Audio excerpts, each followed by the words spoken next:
அனைவருக்கும் வணக்கம். இந்த வீடியோல மத்திய அரசு ரிலேட்டடா இருக்கக்கூடிய ப்ரீவியஸ் இயர் கொஸ்டின்ஸ் தான் நம்ம வந்து பார்க்க போறோம். ஒரு ரொம்ப முக்கியமான லெசன். இப்ப பாலிட்டிய பொறுத்தவரைக்கும் இந்திய அரசியலமைப்பு, மத்திய அரசு, மாநில அரசு இந்த 3 லெசனும் ஒரு எழுத்து கூட விடாம படிக்கணும். அது இல்லாம எக்ஸ்ட்ரா அவுட் சோர்ஸும் வந்து நம்ம வந்து படிக்கணும். ஏன்னா, அவ்வளோ இம்பார்ட்டன்டான லெசன்ஸ். ஸோ நெறைய கொஸ்டின் மத்திய அரசு ரிலேட்டடா கேட்டிருக்காங்க. நம்ம வந்து இந்த ப்ரீவியஸ் இயர் கொஸ்டின்ஸ் வந்து பார்க்கலாம். ஸ்கூல் புக்ல இருக்கிறது ஒரு எழுத்து கூட விடாம மத்திய அரசு வந்து படிங்க. அதே மாரி சட்டமன்றம் அப்படின்னு வந்து 12ல இருக்கும். அந்த லெசன் நம்ம பின்னாடி வந்து பார்ப்போம். அது அவுட் சோர்ஸும் நீங்க வந்து படிக்கணும். மத்திய அரசு ரிலேட்டடா இருக்கக்கூடிய அவுட் சோர்ஸும் நீங்க வந்து படிக்கணும். நம்ம வந்து கொஸ்டின்ஸ் வந்து பார்க்கலாம். ஃபர்ஸ்ட்டு பாருங்க. இந்திய அரசியலமைப்பின் எந்த உறுப்பின்படி தேசிய அவசர நிலை அறிவிக்கப்படுகிறது? எது அப்படின்னா 352. இது தேசிய அவசர நிலை வந்து 352. இப்ப மாநில இதுன்னா 356. நிதி நெருக்கடி அதாவது 3 வகையான நெருக்கடி. மத்திய நெருக்கடி, மாநில நெருக்கடி, நிதி நெருக்கடி. நிதி நெருக்கடினா ஆர்டிகல்ஸ் வந்து 360. மாநில நெருக்கடினா 356. மத்திய நெருக்கடி, மத்திய தேசிய அவசர நிலை. ஸோ எல்லாமே ஒண்ணு தான். 352. ஸோ அப்ப தேசிய அவசர நிலை வந்து ஆன்சர் வந்து ஆப்ஷன் ஏ. அடுத்து பாருங்க, அந்த குடியரசுத் தலைவர் சரியான இணையை கண்டறிய குடியரசுத் தலைவர் வந்து கேட்டிருக்காங்க. இந்த குடியரசுத் தலைவர் வந்து நீங்கள் எல்லாமே கிளியராக படித்து வச்சுக்கணும். குடியரசுத் தலைவர் படிக்கணும், துணை குடியரசுத் தலைவர் படிக்கணும், பிரதமர் வந்து படிக்கணும். ஸோ இதெல்லாம் வந்து அந்த வருஷங்கள் அதெல்லாம் கரெக்டாக நீங்கள் வந்து படித்து வச்சுக்கணும். ஏன்னா காலவரிசையும் கேட்பாங்க, இந்த மாதிரி வருஷம் கொடுத்துட்டும் கேட்பாங்க, பொறுத்துக்கு கேட்பாங்க. ஸோ இதில் பாருங்கள், டாக்டர் எஸ் ராதாகிருஷ்ணன் வந்து 1962 வந்து கிடையாது, சாரி 1961 கிடையாது, 1962. அதனால் இது வந்து தவறு. ஜாகிர் ஹுசைன் வந்து 1966 கிடையாது, 1967. பக்ருதீன் அலி அகமது இது வந்து சரி, 1974 வந்து சரி. சஞ்சீவ ரெட்டி 1977 இது வந்து சரி. அப்போ இதுக்கான ஆன்சர் வந்து 3 மற்றும் 4 சரியானது. அப்போ நீங்கள் இப்படி ஒரு கொஷின் கேட்டிருக்காங்கன்னா, அப்போ குடியரசுத் தலைவருக்கு இம்பார்ட்டன்ட் கொடுக்கணும் அப்படின்னு தெரிஞ்சுக்கோங்க. வெறும் குடியரசுத் தலைவர் மட்டும் கிடையாது. குடியரசுத் தலைவர், துணை குடியரசுத் தலைவர், பிரதமர், அதே மாதிரி சபாநாயகர்கள் இருந்தால் அதுவும் நீங்கள் வந்து தெரிஞ்சு வச்சுக்கலாம். இதெல்லாம் வந்து நீங்கள் தெரிஞ்சிங்கன்னா இது ரிலேட்டடாக கட்டாயம் ஒரு கொஷின் வரும், அழகாக அடிச்சிடலாம். ஸோ அடுத்த கொஷின் பாருங்கள். மக்களவையின் அமைப்பு பற்றிய பின்வரும் அறிக்கைகளை படித்து சரியான விளக்கத்தை தேர்ந்தெடுக்கவும். பாருங்க, இது ஒன்றிய ஆட்சி பகுதியில் இருந்து 20 பிரதிநிதிகளுக்கு மிகாமல் இருக்க வேண்டும்.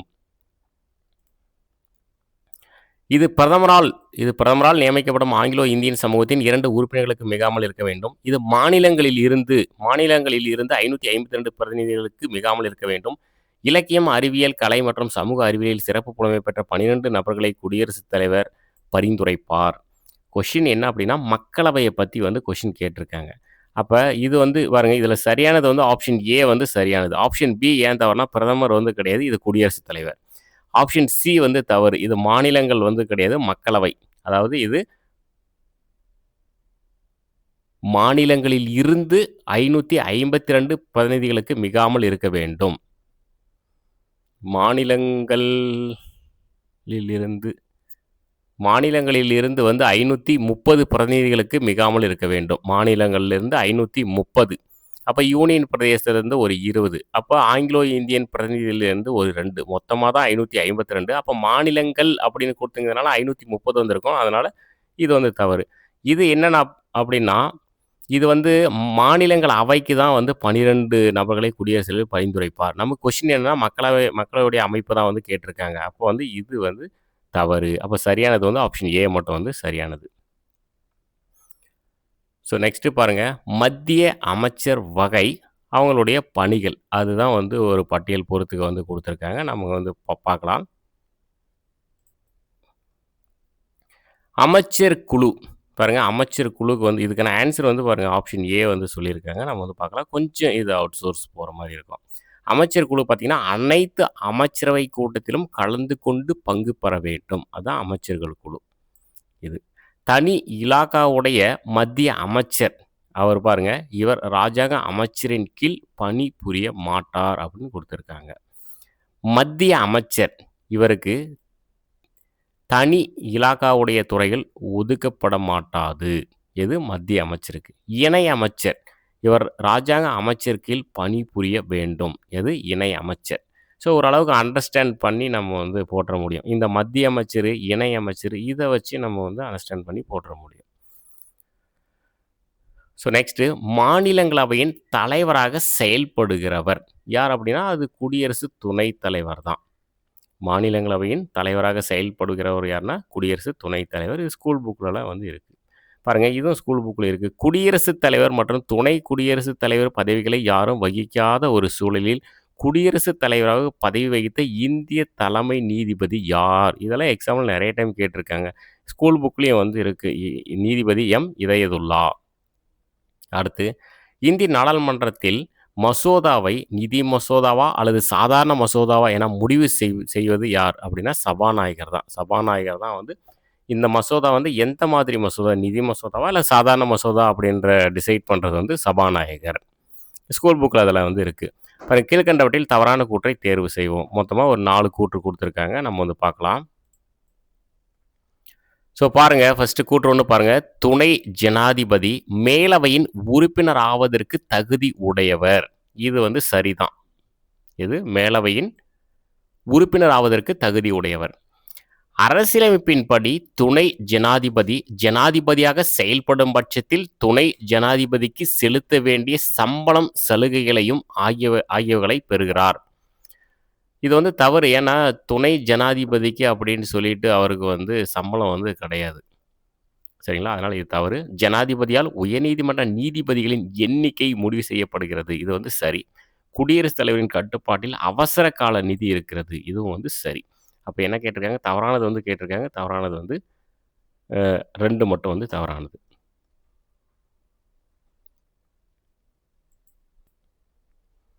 பாருங்க, தவறான கூற்றினை காட்டுக. இந்திய குடியரசுத் தலைவர் தேர்தலில் போட்டியிடுவதற்கான தகுதி என்ன அப்படின்னு கேட்டிருக்காங்க பாருங்க. இந்திய குடிமகளாக இருத்தல் வேண்டும். இது வந்து சரி. 40 வயது பூர்த்தி அடைந்தவராக இருத்தல் வேண்டும். இது வந்து தவறு. ஏன்னா 35 வயது. 40 வயது கிடையாது. அதனால ஈஸியா கண்டுபிடிச்சிடலாம். நடுவண் அரசிலோ, மாநில அரசிலோ அல்லது உள்ளாட்சி அமைப்புகளிலோ ஊதியம் பெறும் பதவியில் இருத்தல் கூடாது. இதுவும் வந்து சரி. மக்களவையின் உறுப்பினராவதற்கான தகுதியினை பெற்றிருத்தல் வேண்டும். கரெக்ட். இதுவும் வந்து சரி. அப்ப தவறானது என்னது? 35 வயது. ஸோ இந்த மாதிரி கொஸ்டின் எல்லாம் ஈஸியா வந்து அட்டெண்ட் பண்ணிடலாம். ஸ்கூல் புக்லயே வந்து நமக்கு இருக்கு. ஸோ நெக்ஸ்ட் பாருங்க. பின் வருவனவற்றுள் எது எவை கேபினெட்டை குறித்து உண்மையானது, உண்மையானவை? இப்போ கேபினெட்டை பற்றி புக்கில் ஒரு அளவாக லிமிட்டாக வந்து இருக்குது. அப்போ நீங்கள் எக்ஸ்ட்ரா வந்து நீங்கள் வந்து தெரிஞ்சுக்கலாம். ஸோ ஒரு 3 பாயிண்ட்ஸ் இருக்குது. என்ன சொல்லியிருக்காங்கன்னு பார்க்கலாம்.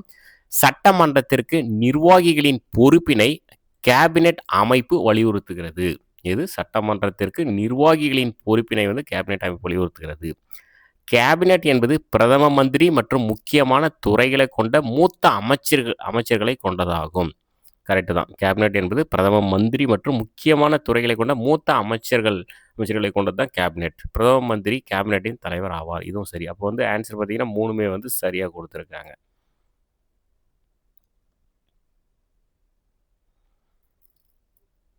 ஸோ அடுத்து பாருங்க. மக்களவையை பற்றி பின்வருவனவற்றுள் எது எவை சரியானது? அது சரியானவை. மக்களவை பொதுவாக இந்திய பாராளுமன்றத்தின் கீழவை என்று அழைக்கப்படுகிறது. கரெக்ட் தான். மக்களவை வந்து கீழவைன்னு சொல்லுவாங்க. மாநிலங்களவையை மேலவை அப்படின்னு சொல்லுவாங்க. இப்போ மக்களவை வந்து கீழவைன்னு சொல்லுவாங்க, லோக்சபான்னு சொல்லுவாங்க. மாநிலங்களவை மேலவை அப்படின்னு சொல்லுவாங்க, ராஜ்யசபா அப்படின்னு சொல்லுவாங்க.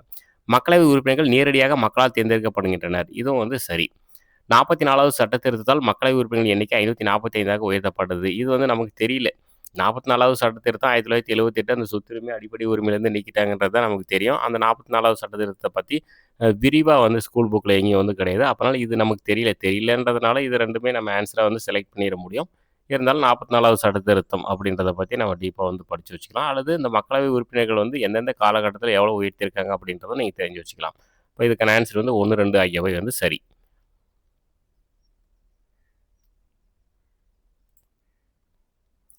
ஸோ பாருங்க, சரியான பதிலை தேர்ந்தெடுக்கவும். நாடாளுமன்றத்தின் இரு அவைகளிலும் பின்வரும் கூற்றுகளில் எது உண்மை? ஃபர்ஸ்ட் பாருங்க. பாராளுமன்றத்தின் இரு அவைகளிலும் நிதி விவகாரங்கள் தவிர அனைத்து துறைகளிலும் சம அதிகாரம் மற்றும் சம அந்தஸ்து உரிமை அனுபவிக்கின்றனர். அதாவது இது வந்து தவறு தான். ஏன்னா அனைத்தும் அப்படின்னு சொல்லியிருக்காங்க, நிதி விவகாரங்களை தவிர. அப்படி இல்லை. அது வந்து கொஞ்சம் கொஞ்சம் முன்ன பின்ன வந்து இருக்குது. ஸோ நம்ம அது ரொம்ப டீப்பா வந்து படிக்கணும். எது எதுல மக்களவை அதிகாரம் இருக்கு, எது எதுல மாநிலங்களவை வந்து மேல கீழ இருக்கு அப்படின்றத நம்ம தெரிஞ்சுக்கணும். ராஜ்யசபாவில் பண மசோதாவை அறிமுகப்படுத்த முடியாது. கரெக்ட்டு தான். ராஜ்யசபா அப்படின்றது என்னது? மாநிலங்களவை. அத வந்து மேலவை அப்படின்னு சொல்லுவாங்க. சபாவில் வருடாந்திர நிதிநிலை அறிக்கையை விவாதிக்கலாம். ஆனால் மானிய கோரிக்கைகளில் வாக்களிக்கும் அதிகாரம் இல்லை. ஸோ இதுவும் வந்து சரின்னு தான் சொல்லியிருக்காங்க. இப்ப ஆன்ஸர் பார்த்தீங்கன்னா 2 மற்றும் 3 வந்து சரி. 1 வந்து தவறு. ஸோ நம்ம ரொம்ப டீப்பா வந்து படிக்கணும். கான்செப்ட் வைஸ் டீப்பா வந்து படிக்கணும்.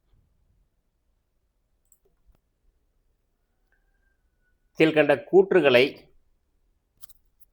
கீழ்க்கண்ட கருதவும் தவறான கூற்றுகளை கண்டறிக. பாருங்க, குடியரசுத் தலைவர் பாராளுமன்றத்தில் ஓர் அங்கம் ஆவார். இது வந்து சரி. அவர் 2 பாராளுமன்ற அவைகளிலும் அமரலாம் அல்லது விவாதத்தில் பங்கெடுக்கலாம். இது வந்து தவறு அப்படின்னு வந்து சொல்லியிருக்காங்க. ஏன்னா பி மற்றும் சி மட்டும் வந்து தவறுன்னு சொல்லியிருக்காங்க. பாராளுமன்றம் இயற்றும் சட்டங்கள் போல முயற்சி மற்றும் பேச்சில் குடியரசுத் தலைவரும் அவசர சட்டங்கள் இயற்ற முடியாது அப்படின்னு சொல்லியிருக்காங்க. இது வந்து தவறு. பாராளுமன்றத்தின் 2 அவைகளும் அமர்வில் இல்லாத பொழுது குடியரசுத் தலைவர் அவசர சட்டம் இயற்ற முடியாது.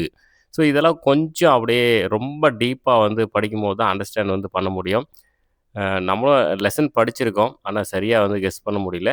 ஸோ நம்ம வந்து குடியரசுத் தலைவர பத்தி நெறைய நம்ம படிக்கும்போது தெரிஞ்சுக்கலாம். இதுக்கான ஆன்ஸர் வந்து பி மற்றும் சி. இது 2மே பியும், சியும் தவறுன்னு சொல்லியிருக்காங்க. ஏ, டி வந்து அப்போ வந்து சரி. ஸோ அது பார்த்துக்கலாம். ஒரு பேசிக் கொஸ்டின் பாருங்க. நம்ம தமிழகத்திலேருந்து நாடாளுமன்றத்துக்கு தேர்ந்தெடுக்கப்படும் உறுப்பினர்களின் எண்ணிக்கை. இப்போ மாநிலங்களவையில வந்து 18 உறுப்பினர்கள். இது வந்து நியமன உறுப்பினர்கள். மக்களவை வந்து 39 தொகுதிகள் வந்து இருக்கு. 39 தொகுதியில போட்டியிட்டு தேர்ந்தெடுக்கிறாங்க. ஸோ இது நமக்கு வந்து ஈஸியா வந்து தெரியும். மாநிலங்களவை 18, மக்களவை வந்து 39. அது வந்து பார்த்து வச்சுக்கோங்க. கீழ்க்கண்ட இந்திய குடியரசுத் தலைவர்களில் போட்டியின்றி தேர்ந்தெடுக்கப்பட்டவர் யார்? யார் அப்படின்னா நீலம் சஞ்சீவ் ரெட்டி. அப்போ குடியரசுத் தலைவரை பத்தி இதுவரைக்கும் எத்தனை குடியரசுத் தலைவர் வந்திருக்காங்க? என்னென்ன முக்கியமான பாயிண்ட்ஸ் எல்லாம் நீங்கள் வந்து படித்து வச்சுக்கலாம். ஏன்னா கேட்குறாங்க கொஷின். ஸோ நெக்ஸ்ட்டு பாருங்கள், இந்திய தலைமை வழக்குரைஞரை பற்றி பின்வருவனவற்றை கருத்தில் கொள்க. மொத்தம் 4 கூற்று இருக்கு பாருங்க. இவர் இந்திய குடியரசுத் தலைவரால் நியமிக்கப்படுகிறார். இது வந்து சரி. உச்சநீதிமன்ற நீதிபதிக்கு தேவைப்படும் அதே தகுதிகள் இவருக்கும் உரியவை. அதுவும் வந்து சரி. இவர் நாடாளுமன்றத்தில் ஏதாவது ஒரு அவையில் உறுப்பினராக இருக்க வேண்டும்.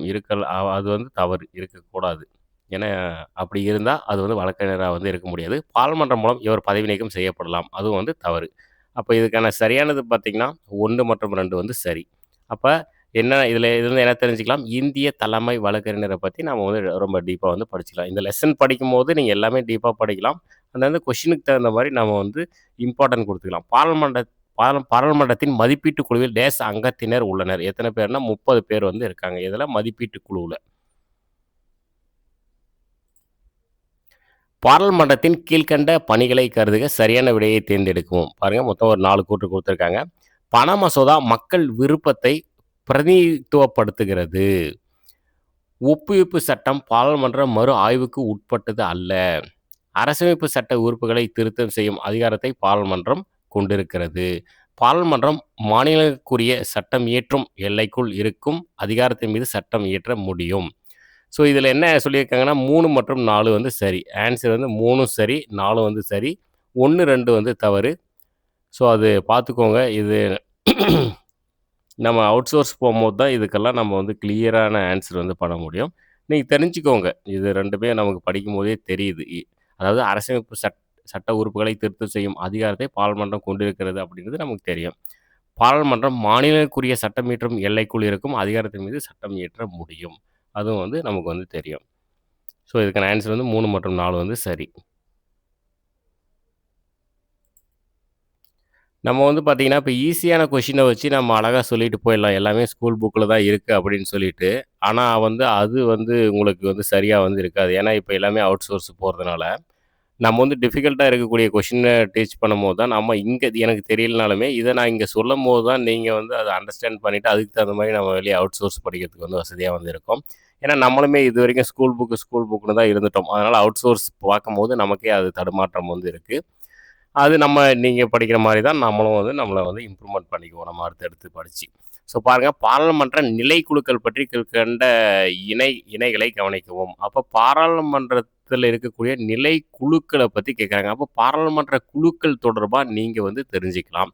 நமக்கு வந்து அந்த கொஸ்டினோட கான்செப்ட் தான் நம்ம இப்ப தெரிஞ்சுக்கிறோம். இப்ப இதுல வந்து சரியா, தவறா அப்படின்றத விட, இந்த கொஸ்டின் எது ரிலேட்டடா கேட்டிருக்காங்க அப்படின்றத நம்ம வந்து தெரிஞ்சுக்கிறோம். அப்ப பாராளுமன்ற நிலைக்குழுக்கள், அப்ப பாராளுமன்றத்தில் இருக்கக்கூடிய முக்கியமான குழுக்கள பத்தி நம்ம வந்து தெரிஞ்சுக்கலாம். இப்ப கூட கேட்டிருந்தாங்கல்ல, முன்னாடி 30 உறுப்பினர்கள்னு சொல்லிட்டு. இப்ப அதெல்லாம் நம்ம தெரிஞ்சுக்கிறது தான். பாருங்க, உணவு நுகர்வோர் விவகாரம் மற்றும் பொது விநியோக குழு, நிலைக்குழு அப்படின்னு சொல்லியிருக்காங்க. இது வந்து பாருங்க, எந்த இணை தவறான இணை என்று கண்டறி. அப்போ வந்து பாருங்க, இது சரியா தான் குடுத்துருக்காங்க. அப்ப 2, 3, 4 வந்து நாட் கரெக்ட்ன்னு சொல்லியிருக்காங்க. 2, 3, 4 4மே வந்து தவறுன்னு சொல்லியிருக்காங்க. நீங்க சர்ச் பண்ணி எழுதி வச்சுக்கோங்க. மனுக்கள் குழு, தற்காலிக குழு. அப்ப இதுவும் தவறு தான். அவை குழு, தற்காலிக குழு, நன்னெறி குழு, நிலைக்குழு. ஸோ இது 3மே தவறு தான். அப்ப இது என்னன்றது நீங்க இந்த குழுக்கள பத்தி தெரிஞ்சு வச்சுக்கிட்டு நோட் பண்ணி வச்சுக்கலாம். அல்லது இந்த ஹெட்டிங் வந்து எழுதிக்கலாம். பாராளுமன்ற நிலைக்குழுக்கள். பாராளுமன்றத்தில் இருக்கக்கூடிய குழுக்கள பத்தி நம்ம வந்து படிக்கணும். அப்படின்ற ஹெட்டிங் வந்து நீங்க எழுதி வச்சுட்டு, அது ரிலேட்டடா நீங்க வந்து தேடி படிக்கலாம்.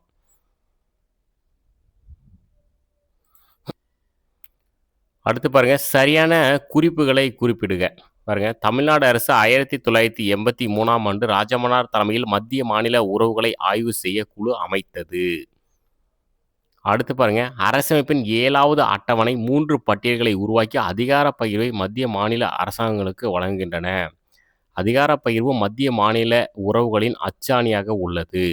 மத்திய அரசாங்கத்தின் அதிகாரம் தேசத்தின் எல்லை முழுவதும் காணப்படுகின்றது.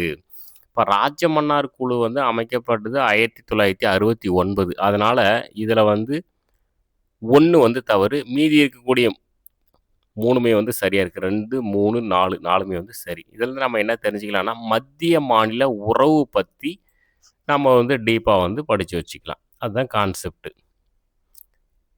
நெறைய டைம் கேட்டிருக்காங்க மத்திய மாநில உறவுகள பத்தி. இந்த குழுக்கள் ராஜமன்னார் குழு அத பத்தியெல்லாம் நெறைய டைம் வெங்கட செல்லையா குழு, அந்த பூஞ்சி குழு, அந்த மாரியெல்லாம் வந்து கொஸ்டின் வந்து கேட்டிருக்காங்க. ஸோ இந்த கொஸ்டின் பாருங்க. கீழ்க்கண்ட எந்த அதிகார வரம்பின் மூலம் இரு மாநிலங்களுக்கிடையான பிரச்சனைகளை உச்சநீதிமன்றம் தீர்க்க வழிவகை செய்கிறது? அப்ப என்ன ஆன்சர்னா, முதன்மை அதிகார வரம்பு. இத வந்து நம்ம என்ன தெரிஞ்சுக்கலாம் அப்படின்னா, அந்த இரு மாநிலங்களுக்கிடையான பிரச்சனையை தீர்க்கக்கூடிய அந்த அதிகார வரம்பு, உச்சநீதிமன்றத்துடைய அதிகார வரம்பு என்னென்ன இருக்கு? அப்படின்றத நம்ம வந்து தெரிஞ்சுக்கலாம். அப்ப முதன்மை அதிகார வரம்பு. அப்ப நெறைய அது ரிலேட்டடா குடுத்துருப்பாங்க. என்னென்ன அதிகாரம் எந்தெந்த வரம்புக்கு கீழ வருது அப்படின்னு சொல்லிட்டு. அப்ப நம்ம அதெல்லாம் வந்து எக்ஸ்ட்ரா வந்து படிச்சுக்கலாம். இப்ப அவுட்சோர்ஸ்ன்னு போனா மெயினா வந்து ஹிஸ்ட்ரி போவாங்க. இன்னொன்னு பாலிட்டி. இது 2 தான். அப்ப அதுக்கு தகுந்த மாரி நம்ம எக்ஸ்ட்ரா வந்து படிச்சுக்கலாம். நெக்ஸ்ட் பாருங்க, பண மசோதா பத்தி குடுத்துருக்காங்க.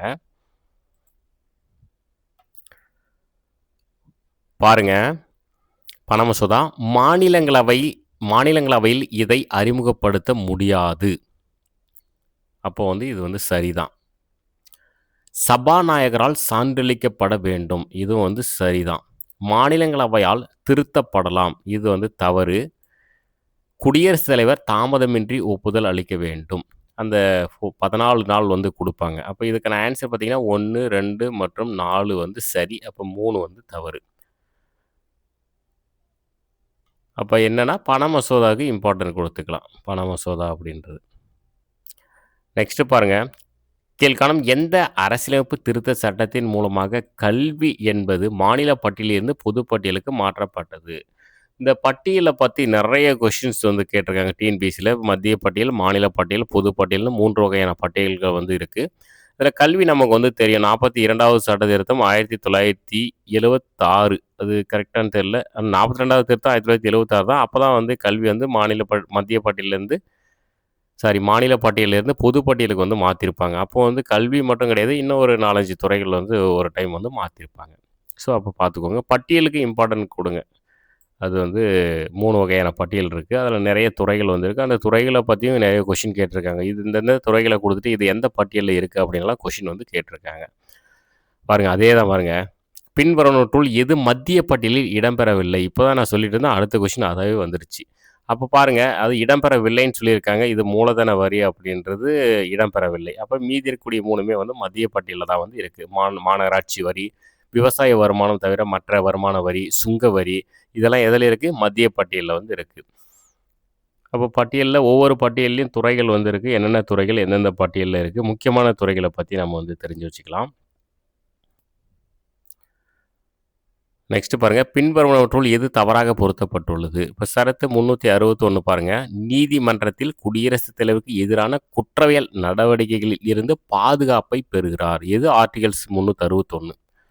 352 நமக்கு தெரியும், அது தேசிய நெருக்கடி. 356 மாநிலத்தில் குடியரசுத் தலைவர் ஆட்சி. மாநில நெருக்கடின்னு சொல்லலாம், அல்லது மாநிலத்தில் குடியரசுத் தலைவர் ஆட்சின்னு சொல்லலாம், அல்லது மாநிலத்தில் ஆளுநர் ஆட்சி அப்படின்னு சொல்லலாம். ஏன்னா குடியரசுத் தலைவர் ஆணையின் பெயரில் ஆளுநர் வந்து மாநிலத்தில் வந்து ஆட்சி பண்ணுவார். சரத்து 360 வந்து நிதி ஆணையம் வந்து கிடையாது, நிதி நெருக்கடி. நிதி ஆணையம் ஆர்டிகல்ஸ் வந்து 280. அப்போ வந்து இதில் வந்து தவறானது வந்து 4 மட்டும் வந்து தவறானது.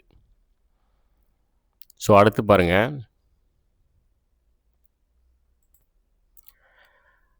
கீழ்கண்ட கூற்றுகளை கருதவும், தவறான கூற்றுகளை கண்டறியவும்.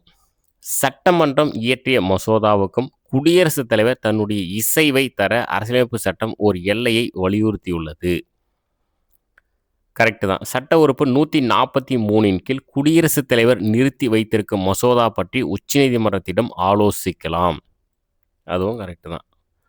அடுத்து பாருங்க, பாராளுமன்றம் மற்றும் சட்டமன்றங்கள் இயற்றிய மசோதாக்கள் மீது குடியரசுத் தலைவர் ஒரே மாதிரியான அதிகாரத்தை கொண்டிருக்கிறார். அது வந்து தவறு. பாராளுமன்றம் இயற்றிய மசோதா மீது குடியரசுத் தலைவர் கால வரையின்றி ஒப்புதல் தராமல் வைத்திருக்க முடியாது. அதுவும் வந்து தவறு. அப்போ வந்து 3, 4 வந்து தவறு. 1, 2 வந்து நமக்கு ஸ்கூல் புக்லேயே வந்து இருக்குது. அது நமக்கு படித்து எல்லாமே தெரியும். இந்த மொதல் 2மே வந்து ஸ்கூல் புக்கில் இருக்குன்றது. ஸோ அப்போ 3, 4 வந்து தவறு. கடைசி கொஷின் வந்து பாருங்கள், கீழ்கண்டவற்றுள் எது சரியாக பொருந்தவில்லை? அதாவது அந்த ஏஜ் வந்து கொடுத்துருக்காங்க பாருங்கள். குடியரசுத் தலைவர் 35 வயது இருந்தால் குடியரசுத் தலைவர் தேர்தலில் போட்டிடலாம். துணை குடியரசுத் தலைவர்னா 30 கிடையாது, துணை குடியரசுத் தலைவருக்கும் 35 தான். அப்போ இதுதான் தவறு. உச்சநீதிமன்ற நீதிபதி ஓய்வு பெறக்கூடிய வயது வந்து எது அப்படின்னா 65. உயர்நீதிமன்ற நீதிபதி ஓய்வு பெறக்கூடிய வயது வந்து 62. ஸோ அதுதான் வந்து இதில் வந்து கொடுத்துருக்காங்க. இதில் வந்து நமக்கு வந்து பொருந்தாது இருக்குது பார்த்திங்கன்னா ஆப்ஷன் பி. ஸோ ஓரளவுக்கு ஒரு லிமிட்டடான கொஷின் வந்து பார்த்துருக்கோம். இதெல்லாம் எடுத்தால் எவ்வளோ கொஷின் வேணாலும் 500 கொஷின் கூட போகும். அந்த அளவுக்கு கொஷின் வந்து டிஎன்பிசியில் வந்து கேட்டிருக்காங்க.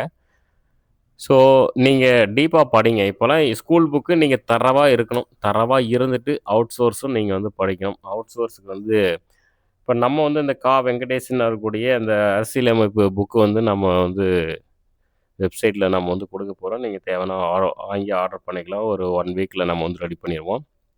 அவுட் சோர்ஸுக்கு வந்து நிறைய பெஸ்ட்டாக இருக்கும். நிறைய ஸ்டூடெண்ட்ஸ் ரெக்கமெண்ட் பண்ணதுனால தான் அந்த புக்கு நம்ம வந்து வாங்கி ஸ்டூடெண்ட்ஸுக்கு ஈஸியாக கிடைக்கிற மாதிரி பண்ணலான்னு பிளான் பண்ணியிருக்கோம். ஸோ ஒரு வாரத்தில் வந்து கிடைக்கும். நீங்கள் வாங்கி யூஸ் பண்ணிக்கலாம். ஸோ அடுத்த ஒரு வீடியோவில் வந்து சந்திக்கலாம். தேங்க்யூ.